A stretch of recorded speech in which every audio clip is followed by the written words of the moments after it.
from Legacy Conversations. We're still talking to former Sergeant Major S.W. Fourie. As you would know by now, he served with distinction in 1 Reconnaissance Commando. It later became 1 Reconnaissance Regiment. It's a parent unit of South African Army Special Forces. He was an explosives expert, demolitions, bomb disposal, that type of thing. And he was involved in most of the major operations, if not all of it. We are now heading towards the end of the South African Border War, also known as the Bush War. And we're coming to one of the largest battles. Well, it was the largest tank battle in Africa since World War II, at a place at Cuito Cuanavale. And we're going to speak about Cuito Cuanavale. But before that, SV, I believe there was a raid or a mission to blow up another bridge. Because from a strategic viewpoint, of course, the South African headquarters, Army headquarters, knew that things would come to a head at Cuito Cuanavale, where the Cubans and the Russians and the East Germans were assisting the Angolan forces to drive out UNITA. Now, of course, part of Special Forces is to do interdictions. And so Special Forces, as we've seen in one of the previous episodes, were blowing up bridges, they are trying to disrupt the flow of weapons and ammunition towards Cuito. So perhaps, Esle, you can tell us about that. We just remembered there was another bridge. Yeah, of course. Ironically, it was Cuito as well. But this must have been 4 years before the actual Cuito battle. But it was the same bridge, low-scale deployment. The actual detail, I can't remember, but the broad layout, how we did it, is that we were deployed with Pumas. Yeah, we were deployed with Pumas and Zodiacs, the French Zodiacs, the inflatables. So, of course, again, before that, there's a lot of rehearsal. There's a lot of int gathering. We're not going to go into that. That normally starts about 2-3 months before we actually deploy. Then all these other things kick into action. And then we had a C-130 as a Telstar. So we communicated VHF directly to them. So they, while we were deployed, they were hanging in the air the whole time. What I remember, of course, is that we could assemble a Zodiac in a record time. In each Zodiac, and if I remember correctly, I think there were about 4 Zodiacs. And each Zodiac, probably about 200 kilograms of explosives. Then again, I think it was in bags, which we could just hook onto the pillar. And we had the Zodiacs. The idea was that we would float up to the pillars, attach it, hang onto the pillar, and then float down the river. I think the river flows south-north. No, north-south. I can't remember. But anyway, could even be the west-east. And then we would, if we're far away from the bridge, we would blow up, we will sank the Zodiac. So how we did it, the floorboards, I can remember correctly, there's three floorboards that fits into each other. And if you pump the pontoons, then it kicks in quite rigid. Now, we prepared that beforehand. We used one of our mountaineering chisels and we made holes right through the floorboards. Of course, not in the Zodiac. The floorboards was outside. So we made that holes while we were still probably in Rundu. I think we deployed from there. The Rundu is on the eastern part of Namibia, right next to the border of Botswana. I think it's the only country where 4 or 5 countries joined. Zimbabwe, Mozambique, Zambia, and Namibia. Botswana. And Botswana, 5, actually 5 countries. Yeah, 5 countries joined. I think it's one of only 3 places in the world that's like that. So we prepared the zodiacs like that. So we, yeah, like I mentioned, we could assemble this in a record time. So it was assembled in the choppers, and we would then offload. The choppers would disappear, and we will bump it up and then float. I remember the outboards weren't the normal outboards. It was like these ones the guys used to do fishing. A low noise, low level, not a lot of power, because we're going downstream. So it was basically just to maneuver it down in the stream. And like I said, 250 kilograms, more or less, in each zodiac. I don't think more than 3 guys per zodiac was probably the total amount, because now I think, remember, it is 2 Pumas, now 2 zodiacs inside there, so you can't really take a lot of guys. We normally operate in smaller teams like that. Then we start floating down the river. It was late at night, and everything went okay. I think it was just a little bit of a battle to steer it, because the stream will take you wherever you want it. And I remember we were about 45 minutes floating down. So we were quite a distance up high from the bridge. And there was an escarpment on the left side, let's say the eastern side. And then I picked up something like a very small fire. It is not a bushfire, it's somebody that made a fire to actually stay hot. And then I picked up another one. And one of the guys, I think it was Jack Creeve, had a night side there, and we saw movement there. Then we realized there was not supposed to be any movement there. Now I also remember the Puma helicopter, you can hear quite a distance. And they couldn't drop us too far from the river. Although I think we did walk quite a distance to get to the river. And remember, I have to carry all that explosives as well. So you're heavy laden. Then we decided to abandon the operation. It wasn't worth it. So what we do, we activated the actual mechanisms. I think probably 4 or 5 hours time delay. And we steer it towards the side, jumped off, and we let it go. And it flowed down the river. In the meanwhile, we contacted the C-130, and they told us 20 minutes out, 15 minutes out, and we gave them more or less a pick up a drop zone, an LZ, where they can pick us up again. And I can't remember if we were still in the area. Then these 250 kilograms actually exploded. And I believe there were some guys killed. How that happened is impossible to know. The only thing I could think is that the Zodiac was still floating down, and they must have been very close to the side of the river when it exploded by accident, approximately where they were. So that was the first operation. Then we started with the last massive conventional operation. Now that was my first time ever that, and I think most of the reconnaissance guy involved in a conventional war, where we Before we get to that, can I just ask you a few questions here?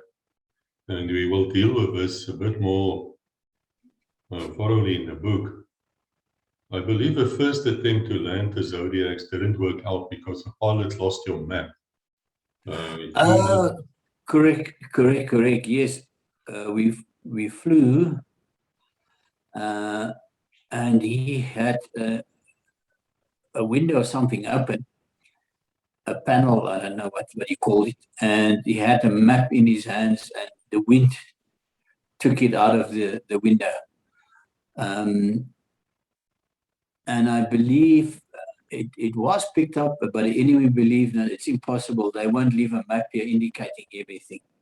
and so the level of alertness wasn't that high. So we withdraw and infiltrate it again. So that was ironically. Yes, and we forgot to talk about this in the explosives video, which actually starts the series. But I think you had quite a unique idea with the explosives. You could have reached the breach, which of course you didn't. There is a technique which I think we talked about before, where you actually sink the entire boat underneath a river. Yeah, and it it used explodes, and there's a water spout which comes off.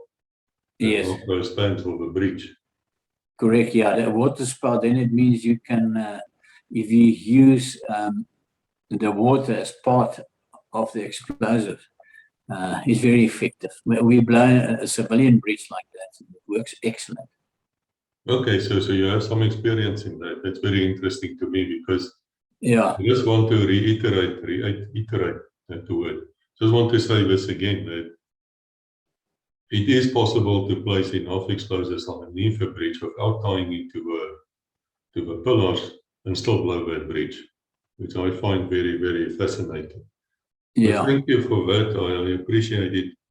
Now we're getting to Cuito Cuanavale. Now, for South Africans of our age, the word Cuito Cuanavale really means a lot. And that's where that's where your war ended. Yes. The entire war ended there. It's not only for you, it's after that so nothing happened. And again, it was the Cuito bridge, which was the strategic bridge to blow. And then, of course, we had 6-1 mechanized division, not a brigade. I think in total, there were about 2,000 South African soldiers deployed. I'm not talking about the vehicles. We'll have to get somebody from 6-1 Meg and can give us the nitty-gritty detail from their side. And I know on the FAPLA, MPLA, Cubans, Russian side, there were more than 10,000 of them, a couple of brigades. And so there was, when I entered, I was a little bit, the war actually started, and that picture there, I think that was in the Lomba River. What happened there is the brigade was approaching Umaramba. It's a dry riverbed, but it's massive. Okay, could be even wider than that. So they sent 2 reconnaissance vehicles across to the other side of the river, and they drove right into MPLA that was lying there. I think one of the brigades. So they made the U-turn and they speed off back to the other side of the Umaramba. And of course, the MPLA thought, okay, and they stand up and they came after at full force. Line abreast, they came over the Umaramba, not knowing the rest of South African fighting forces waiting on the other side of it. And they were, I'm not sure when they started to open fire. They probably let them come totally in the open and as many as possible. And then they opened up from the South African side with anything that they can open up with. I believe the Rottle 20 was devastating. It was mortars, and they wiped out that brigade in total. And they withdrew, and then, and I came a couple of days later, I came past that. So what they also did, the MPLA, is they would take a T-54, dig it into the ground, and just only the turret would stick out. And they would use that as a firing base point. So from the South African side, we had the Olifant tank. I think it's a 105 cannon, but it was just a better tank than the Russian T-54. I'm not sure if they were T-64s. The other guys would give us more detail on that. So, and I actually climbed in on top of one of these tanks, and on the side of the tank, it would be a small hole.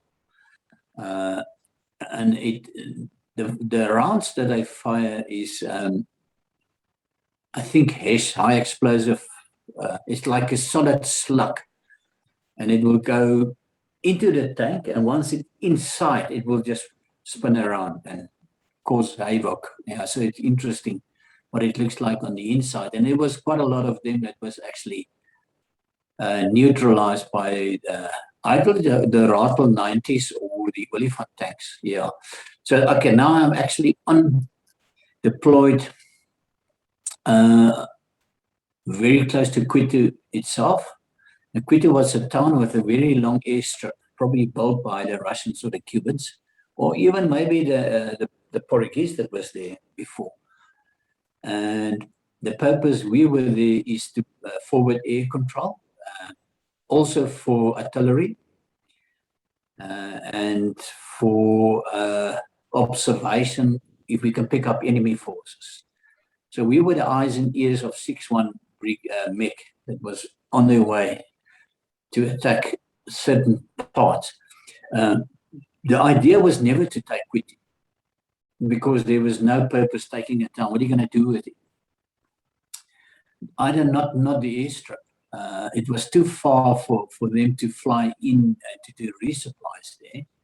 Plus, we had it covered with the G5 cannons. So there was no like the Cubans say, no, we lost the Cuito War because we could never take Cuito. That wasn't the purpose. The only purpose was to stop them from coming over the bridge and then infiltrating down south and eliminating UNITA. Yes, so, I understand that was the entire idea. They wanted to destroy UNITA, and that was the offensive.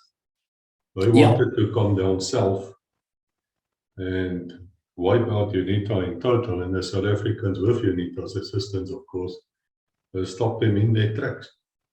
I will post something here what Chester Crocker said, American diplomat. He wrote something. Sorry, still don't have COVID. He wrote something where he actually spells out who won that battle and who didn't. But of course, if you listen to the Cubans, you know, they were these magnificent soldiers.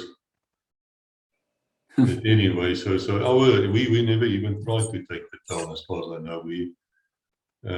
Our purpose was defensive, just to stop them and destroy as much of them as possible.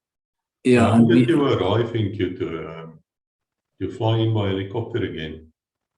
Yeah, we flew helicopter, then we drove a very long distance. I remember at the actual spot from where we deployed by vehicles, there was a little bit of havoc. Out of nowhere here, a T-54 tank appears, and it was actually a captured one, but nobody informed us that it's captured. And it was one of the UNITA guys driving it, so he was all over the show.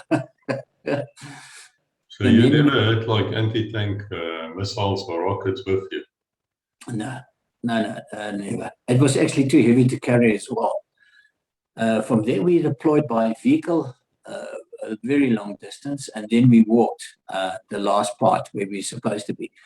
Now, myself and I think one other guy and about, I would say, 20 UNITAs were deployed on the eastern side of Cuito, on the eastern side of the airstrip as well, on a high ground. And then probably on the northern side was another team. I think there was 3 teams in total. Now, what we didn't know is that they had that points marked as possible enemy points, MPLA, because they know the area better than us. So, but anyway, I was observing from there. My observation point was a massive tree. I can't remember how it was, 40, 50 feet, thick trunk.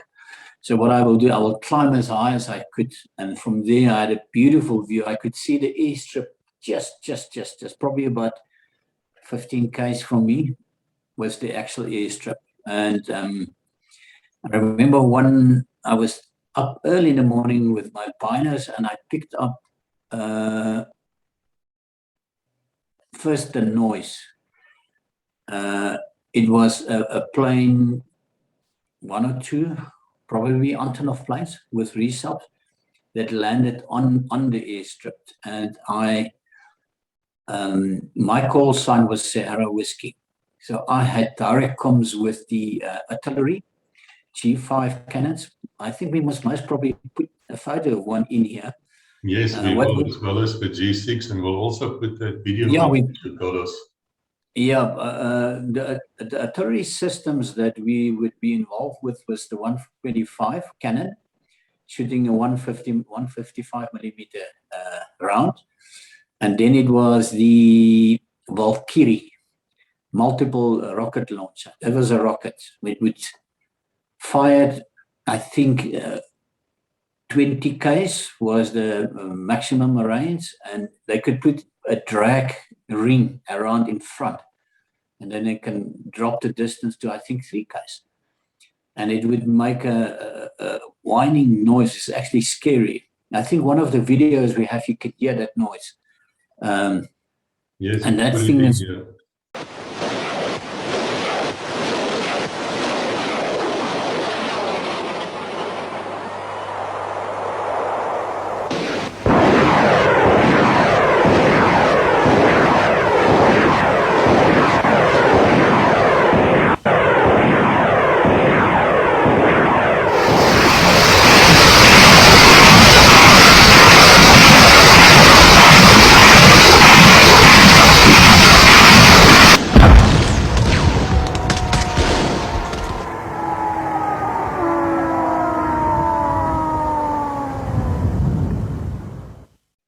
Yeah, it's got a proximity fuse, so it will, when it turns and descend, it would probably send a signal until a certain frequency is hit. Then it's an air burst, and it's like ball bearing, very, very, very effective. That wiped out a lot of them. And then, of course, we had a G6, similar version than the 155, but it was just mobile, a massive vehicle. With them, I saw they would mostly fire at night. So if we give them a target, they would fire at night, and that rounds will still be in the air. They would pack up and go, because the Russians' way of tracking you, pinpointing you, was very good. So they would pack up and go immediately. And you could see that bombs traveling through the air with this glow at the back, which is a way of breaking the resistance, the drag behind the projectile. And with that, the South African managed to get an extra 15, 20 k's distance, which was unheard of in the rest of the world. So that was very thin. The G5 with basically can fire up to 44 miles. Now, to put that in perspective, I think the closest which anybody else can do is about 27. So you're going to be dead long before you get to the G5 or the G6.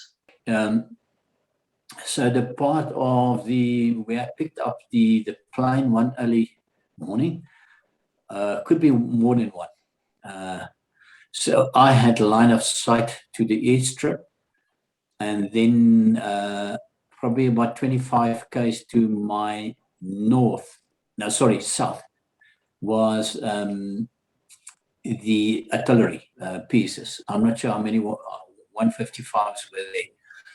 So I took a compass bearing onto the plane, and I would give that to the artillery guys. Now my call sign is Sierra Whiskey. I said, so-and-so, it's Sierra Whiskey. I've picked up a target. And then I would give them my compass bearing and approximate distance to the airstrip. And what they did, they fired one round, and then I would give a correction on that. And that's why the artillery guys were the guys that understands maths. They know how to do it. So they took my RV point because they know exactly where I was situated, and then reversed it into an actual 8-figure, 10-figure, I'm not sure, grid on what they must fire. And then after they fire the first round, then I would give a correction on that. So after about a fourth or sixth round, that was just dust. What happened to the plane, I'm not sure. I can't even remember if it ever took off again. I think they were either hit or too scared to take the chance of taking off again. And then one morning... I must ask you, this actually shows to me quite good radio procedure. And I suppose that the people manning those cannons, howitzers, and rocket systems were national servicemen. I don't think they were standing army. They were just there doing their national service, and it shows how good they were trained. Yes, and they were excellent, these guys. Of course, they had a team leader. How they a line of command work, I've got no idea. It'd be interesting. Yes, we can do one of them. Perhaps they can tell us. One morning earlier was up in a tree again. Now it was only myself, and then the UNITA cars would be around the fence, probably about 300 meters, 400 meters on the outskirts from where I was sitting. And then pick up this glimpse of something that's reflecting in the sun. And eventually, from my binocular, I could see it was the barrel of a tank. I'm not sure what we were trying to do, but as they swivel it, I picked it up. Again, I took a compass bearing, and I gave it through to the artillery guys. They fired one shot. I made a correction. They fired another shot. I made another correction. But after the first shot, I saw the tank moving backwards. So it must have been very close to them. And then I said, okay, spot on, and they opened the G5s. So they would have one cannon firing, and then until he's 100% on target, and he would give his grid reference to the other 2 or 3 or 4. I'm not sure how many they would use. And then we hit an ammo reservoir, which most probably a temporary one.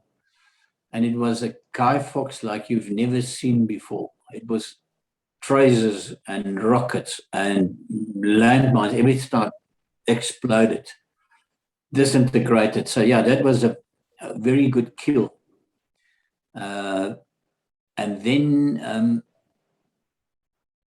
the next week, now this is end of 87, beginning 88. We were going, it was already beginning of 88. That was my last year in the Defence Force. We were informed that 6-1 Mech is moving forward. And it is unbelievable thick bush. I mean, it was the whole 6-1 was about 600, 700 meters away from me, and I couldn't pick up one vehicle. It was a lot of dust. And then I was in the tree again, and I saw flashes very, very far on the other side of the airstrip. They were firing the Stalling Orel. I don't know what you call it in English. Multiple rocket. What you call it, the organ. Yeah. With this rocket launchers on it. I'll put a picture here. Correct. I had many of them. They were firing directly onto the dust they've picked up. And luckily, I pinpoint them. But just before that, what they did before that is whenever we would fire on them, they realized that we must be on one of these high grounds. And what they would do, they would fire indiscriminately onto each high ground. And they start from that one and the south, north, and they would sweep around.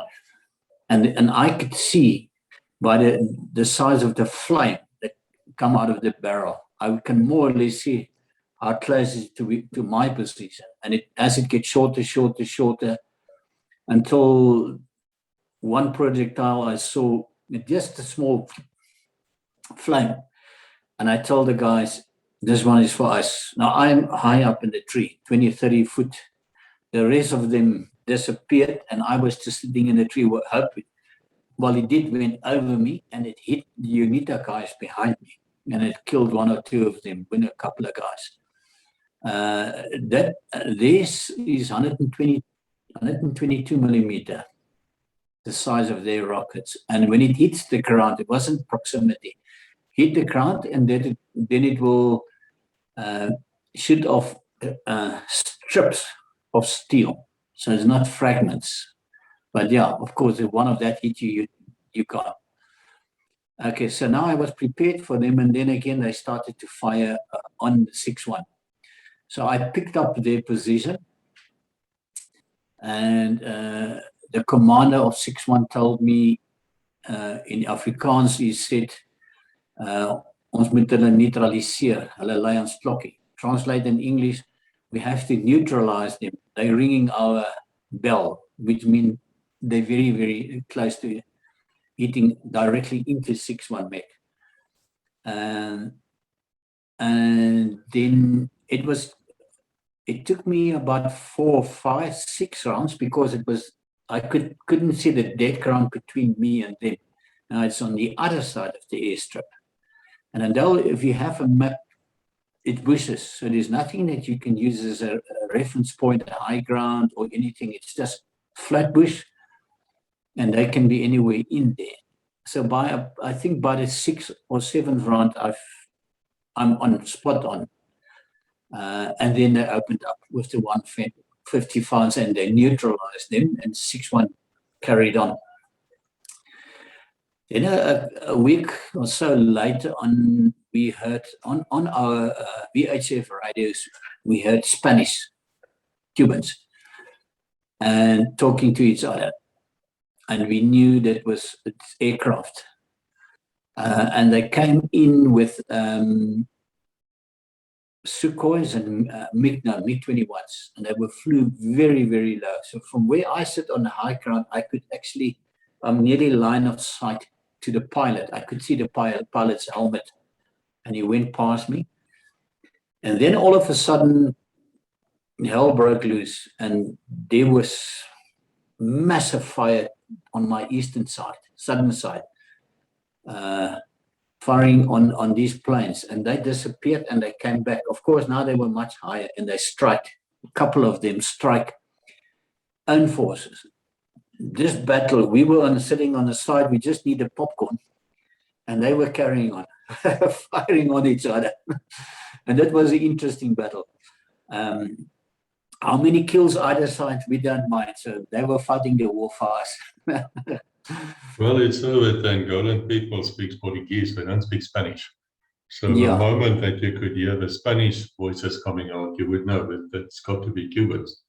Yes, yes. That's quite funny. I was asking you, Esther, could you hear the other Special Forces teams also when they call in strikes, besides yourself? No, I couldn't hear the other guys. So yeah, they were on it's- other frequencies than you. Yeah, most probably, yes, yeah. And but yeah, And they how would do also, you recharge your radio all the time?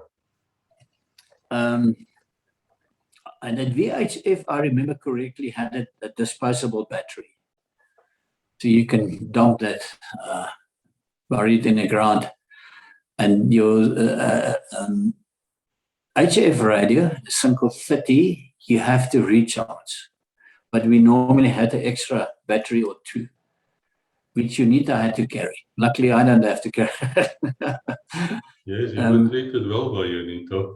I have to say, there was an incident which we didn't say in the English version. It happened, I think, a few years before this, where you had a captain with you who was assigned by Dr. Savimbi himself to take care of you, an officer. And apparently one night, some giants came and stole one of you, kidnapping in the bush. I wonder if you would quickly tell us about it. Yeah, we were deployed with them. I can't remember what was the purpose of that. It was part of where we blew up the bridges. It was part of that. Yes, it was part of that when we were still on our way to the target area. Captain Kalitesh, I think that was his surname. He was allocated to us, and he was I believe he became a high-ranking officer later in the war. So he had to protect us in direct. Savimbi told him nothing must happen to these guys. So you must protect them with your life. So we were now getting bored. So they built us a massive hut, grass hut, and Johnny, of course, fluently Portuguese. We worked out this thing that we would say is a giant that came out of the bushes, and he grabbed one of our guys. So what we did, we went to this hut, and where the entrance is, we took some of their grass, we pulled it out, and then we made big foot tracks, bare feet, up to the fireplace, and then we would make 2 round circles where we were sitting and something hanging on the ground. And then we off Johnny went to Captain Kalitas and said, yes, something bad happened now. One of our guys was grabbed by a giant. No, they believe in these kind of things. And him and a couple of his older soldiers, they arrived there, and he was heavily shocked. We showed him the evidence. And just before he got a heart attack, Johnny told him, no, it's a joke. Yeah, that's oh, shame. I can just imagine. At Cuito now, yes, there was an airstrike by Buccaneers again on the bridge. They had that smart bomb, which they flew a distance away and then through a sight pinpoint the bridge and then activate it. I think one fell short and the other one did hit the bridge. But the Russians and the Cubans, they have equipment that can easily bridge a river, so it didn't take them very long to replace that spans that was actually disintegrated. And then we, one of the tanks from 6-1 drove over a landmine, and the actual, what do you call it, chain? The tracks. Yeah, that run around. Yeah, that got damaged. So they told us to go and booby trap the actual tank. And I think Quiros was the guy that actually, this was now at night, as he approached it, he picked up a safety pin from an anti-personnel mine. Fortunately, we know our mines there, but it's attached to it. So they were there before us. So they actually booby trapped around the Olifant tank, so we couldn't reach it. And being such a heavy piece of equipment, they could never took it out of there and put it in the museum. It's probably still standing there outside Cuito somewhere. Yeah, so that in general was Cuito. So a couple of smaller strikes that we brought in the beginning with the G6 and then the G5. Most probably we wouldn't know is that I think the Valkyrie launches were in the same area as the G5 artillery. So if they fire, they most probably get a grid reference from the G5 and they would fire as well, although I didn't specifically pick it up. It's because in all the dust, you don't know who's firing from the South African side. Most probably they were also part of the bombardments there. Yeah, yes, and we will play that video clip if we haven't done it previously, where we can show to people what it looked like and what it sounded like. Yeah. When those things there was a smaller target that I picked up. There was a platoon of guys with 120mm mortars. Now that's a massive one. The little bit I know about it is that you first drop the bomb inside a pipe and then you pull a trigger at the bottom. It's not like the 81 or the 60 mil where you dropped it and it immediately. This one you drop and then you pull a trigger. Okay, so they also opened up with I don't know how many pipes, probably 5 or 6 of them, and they also neutralized that target. So it was interesting. I never met these guys at Cuito, and I never met them afterwards. It would have been interesting to actually meet these guys and Well, talk to them. certainly, if some of them are listening, yeah, we would like to Yeah. speak to you. I mean, we would like to put the, now we know what Sierra whiskey looked like. Yeah. And what the infantry between, I believe it was, there was about 25 Oliphant tanks deployed in total. So it would be a tanker rattle, and then probably some troop carriers in between as well. And the guy, I spoke once to a guy from commander of an Oliphant tank. He said how they do it, they would fire around onto a T-54. And if it's not starting to burn, they will fire another one. And they will keep on firing until it burns. He said because they can still fire at you. You most probably your first round hit them, but didn't neutralize them. So he would say fire until it burst into flames. Then they will move to the next target and fire on them. Yeah, so it would be interesting to get one of that guys also to give us a little bit of insight how it happened there. Yeah, it would be because the Oliphant tank, elephant tank, came originally from a structure and chassis of a Centurion main battle tank. But it was upgraded. By that time, it was not a Centurion anymore. And it still has one of a very, very good 105mm gun. It's probably the best tank gun of all time, according to some people, based on the British L7. I know a few things about it, but I'm sure we will get hold of somebody to come and talk to us and tell us about how you actually shoot with this thing and what you can see from inside it. Yeah. It's not common, I must say there to people listening, it wasn't common for South Africa to use tracked vehicles. No, we didn't use it at all. If you look at the picture here behind me, you will see the burnt out tanks, that's the Russian ones, Cubans and Goans. Yeah. But to the side, Yeah, you will see two rattles standing, which are wheeled. Yeah, there's two rattles, most probably a rattle 90, which means they fired 90mm rounds. And then you got the rattle 20, that's 20mm rounds. Something interesting that the infantry between the vehicles, the fighting force with 6-1 were UNITA guys. And I believe there was, the figure I'm not 100% sure, but it more than 1,000 of them was actually killed in the actual battles, the conventional battles. Yeah, so they were our partners in the last part of the war. And there were massive equipment destroyed. Of course, there was no way to bring the ones that wasn't destroyed back to South Africa or to Namibia. They were just left there or blown up.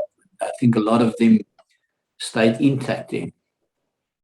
It's very true. If you go to Cuito, and there are tours going there, or used to be before COVID, you can still see the burnt out wrecks lying around. They say something like 800 tanks were destroyed. I don't know if it's exactly that amount. If I'm wrong, then forgive me.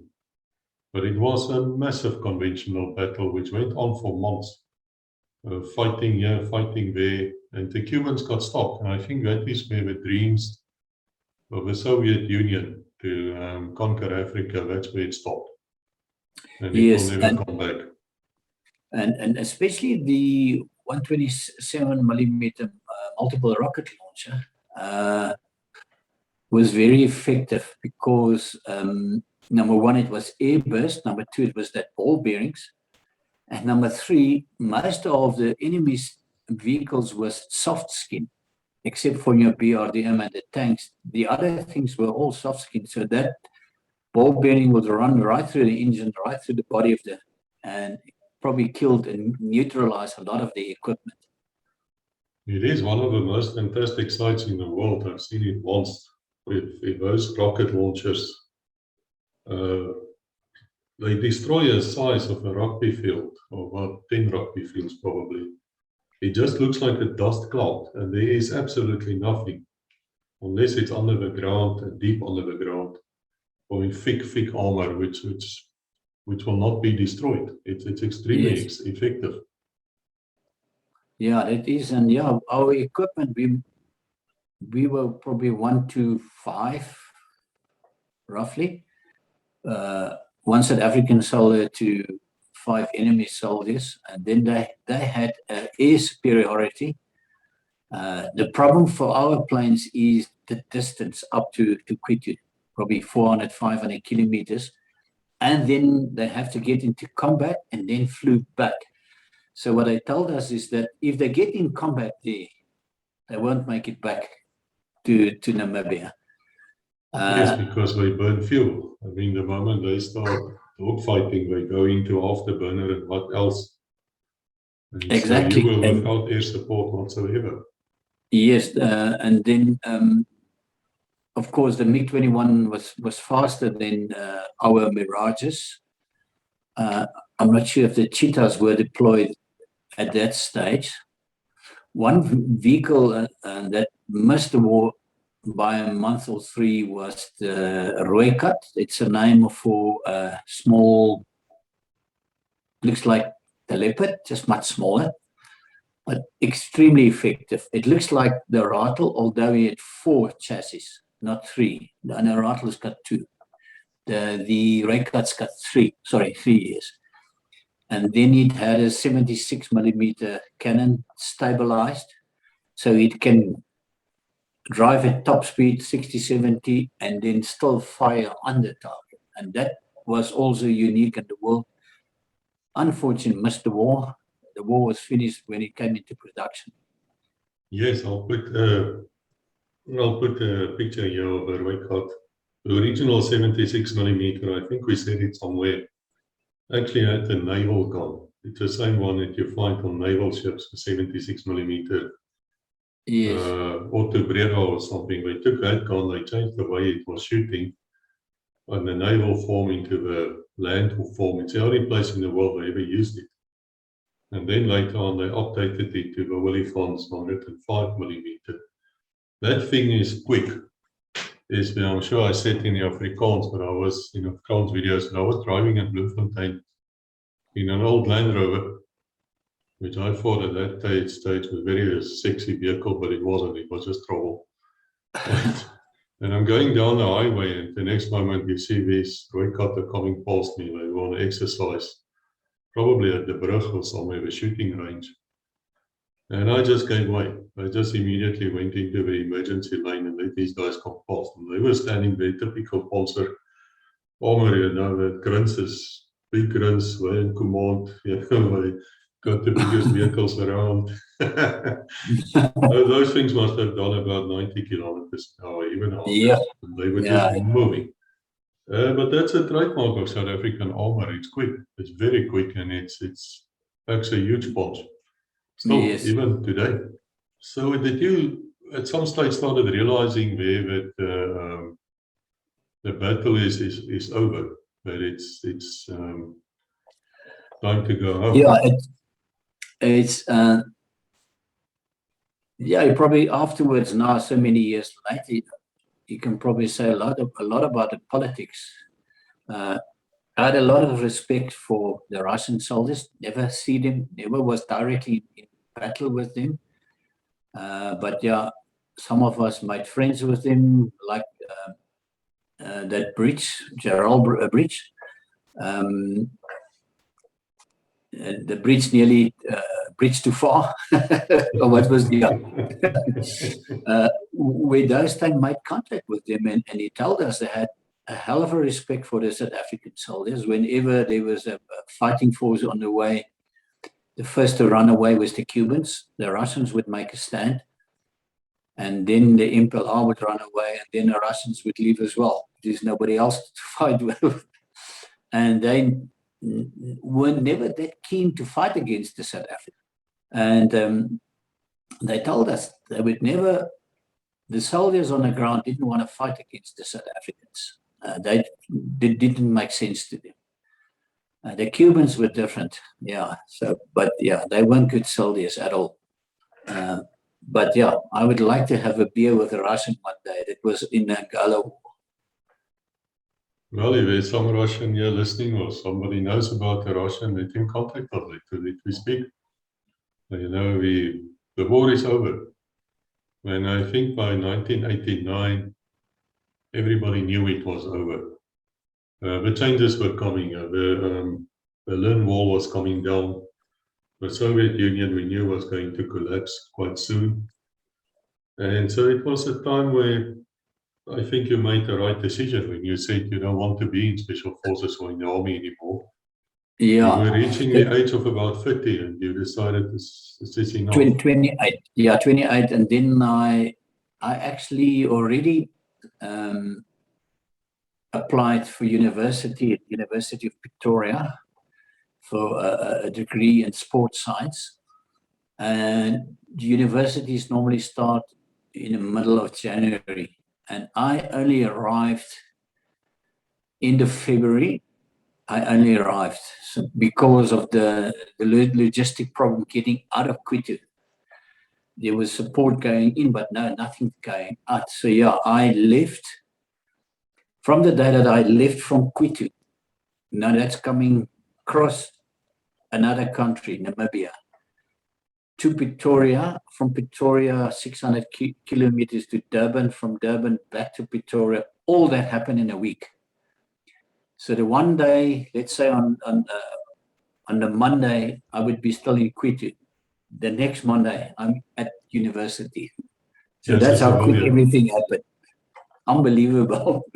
Well, that brings us to the next episode, where we need to speak shortly about what happened to you after Special Forces. I'm sure that there's a lot of people who've seen your ending of these videos showing you as a state agent, as a realtor. A very good one, by the way. You need one. This is a man to contact. Very honest, too honest, actually.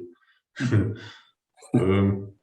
let's go to the next one. Let's see if we can talk about the civilian life.